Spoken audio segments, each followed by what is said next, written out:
بصیرت پر آپ دیکھ رہے ہیں سیرت النبی صلی اللہ علیہ وسلم۔ عمرہ اور بادشاہوں کے نام نبی صلی اللہ علیہ وسلم کے خطوط۔ صلح حدیبیہ کے بعد جب ہر طرف سے اطمینان نصیب ہوا تو نبی صلی اللہ علیہ وسلم کو موقع ملا کہ جزیرہ عرب کے باہر اسلام کی دعوت پیش کریں۔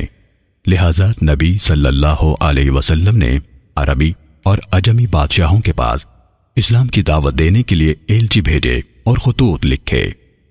انس بن مالک رضی اللہ تعالیٰ عنہ کہتے ہیں، نبی صلی اللہ علیہ وسلم نے کسرا یعنی شاہ ایران، قیصر یعنی شاہ روم اور نجاشی یعنی شاہ حبشہ کے نام خطوط لکھے اور ہر صاحب شوکت حکمران کے پاس اسلام کی دعوت بھیجی۔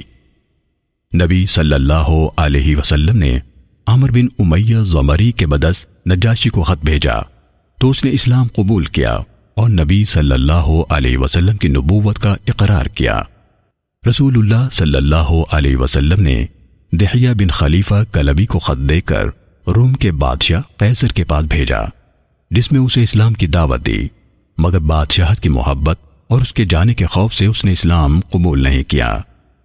اور عبداللہ بن حذافہ سہمی کو خط دے کر ایران کے بادشاہ کسرا کے پاس بھیجا تاکہ اسے اسلام کی دعوت دیں۔ اس نے غصے ہو کر نبی صلی اللہ علیہ وسلم کا خط پھاڑ دیا اور اسلام قبول نہیں کیا۔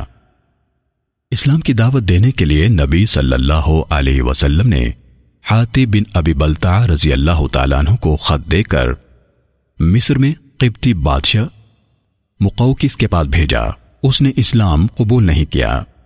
اور نبی صلی اللہ علیہ وسلم نے سلید بن عمر عامری کو خط دے کر یمامہ کے بادشاہ حوزہ بن علی کے پاس بھیجا۔ اس نے بھی اسلام قبول نہیں کیا۔ یہ 5 خطوط تھے جنہیں نبی صلی اللہ علیہ وسلم نے اپنے سفیروں کے ذریعے جزیرہ عربیہ کے باہر بادشاہوں کو بھیجا۔ ان کے علاوہ دوسرے خطوط سن 8 ہجری میں بھیجے گئے۔